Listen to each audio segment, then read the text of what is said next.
Frère, bonjour, très chers frères et sœurs. Merci de me recevoir encore une fois chez vous. Nous sommes en train de parler ou de partager sur comment prier, recevoir les réponses de la part de Dieu. Il faut prier par le Saint-Esprit et il faut prier avec la parole de Dieu. Alors, chaque fois quand vous priez, il faut toujours appuyer cette requête avec un verset biblique. Il ne faut pas multiplier les paroles. Il faut prier d'après la parole de Dieu. C'est pour cette raison qu'il faut lire régulièrement dans la Bible pour connaître ce que Dieu dit dans sa parole. Alors, nous voulons continuer, mais je vais vraiment vous demander de vous abonner ou de t'abonner et d'inviter quelqu'un d'autre aussi à s'abonner. Hier, nous étions en train de dire pourquoi il est toujours important d'appuyer la parole de Dieu, nos requêtes de prière, je voulais dire, nos requêtes de prière avec un verset biblique, avec la parole de Dieu. Nous avons dit, parce que de là, nous recevons la foi. Or, sans la foi, il est impossible de plaire à Dieu. Il est impossible. La foi, c'est la monnaie du ciel.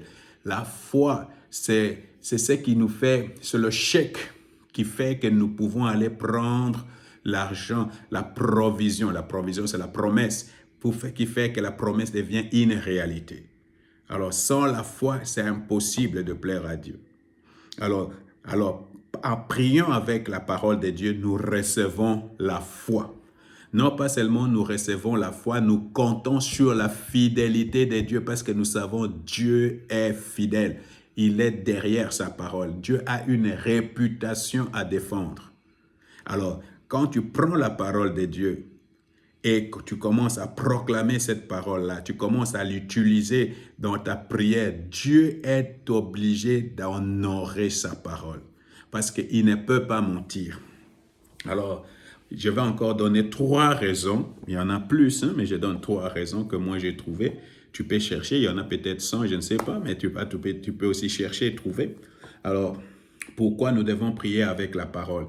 Je venais de parler de la fidélité de Dieu. Je vais continuer sur ce sujet de la fidélité de Dieu parce que c'est un sujet qui est important. Il y avait un homme important, un prédicateur important que moi, personnellement, je prends pour modèle. Vraiment, c'est un très bon prédicateur. Tu dois le chercher toi-même. Je ne sais pas s'il y a des prédications en français qui s'appellent Derek Prince. Derek Prince. Et si tu regardes là-bas, lui, après avoir servi Dieu, on lui avait posé la question de savoir quel est le mot qu'il peut laisser à la postérité. Il a dit, j'ai seulement 3 mots. Dieu est fidèle. Et moi aussi, je peux te dire, Dieu est fidèle. Parce que j'ai déjà vécu beaucoup de situations avec Dieu et je sais qu'il ne vient pas avant, il ne vient pas après, il vient toujours au temps nommé. Alors voilà, il faut compter sur la fidélité de Dieu. Pourquoi je dois prier avec la parole? Dieu est fidèle. Alors je vais lire dans Nombre chapitre 23 verset 19.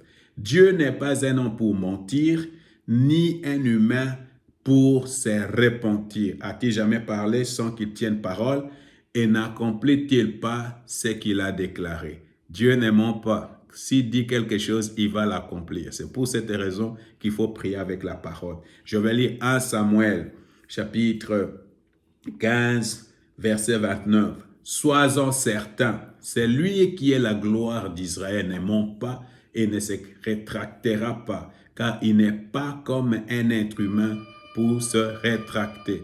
Dieu ne ment pas, il n'est pas comme un humain, il n'est pas comme nous. C'est pourquoi nous avons difficile à croire parce que nous-mêmes, nous ne croyons, nous ne sommes pas fidèles.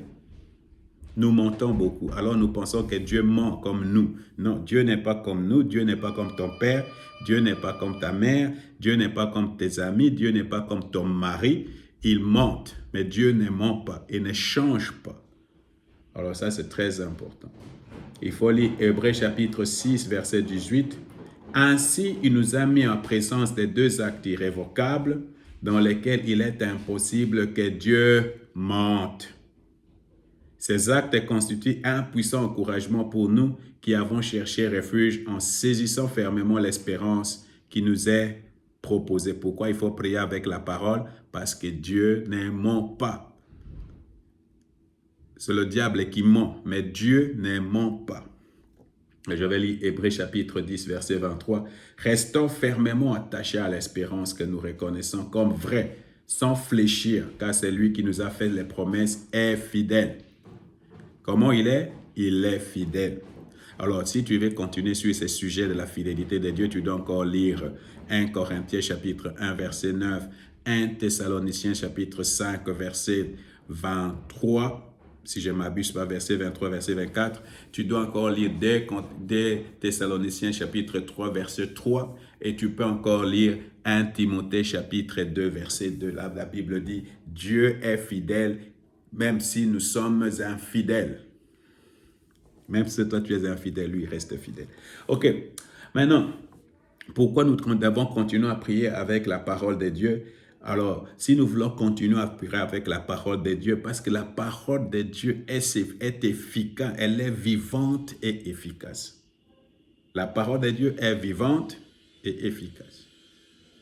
Alors, dans Hébreux chapitre 4, verset 12, la Bible dit, car la parole de Dieu est vivante et efficace. Elle est plus tranchante que toute épée à double tranchant et pénétrant jusqu'à la division de l'âme ainsi que de l'esprit et des jointures ainsi que de la moelle. Elle juge les dispositions et les pensées du cœur. Alors maintenant, c'est Ésaïe qui vient encore à vraiment clouer les choses. Qu'est-ce qu'Ésaïe dit?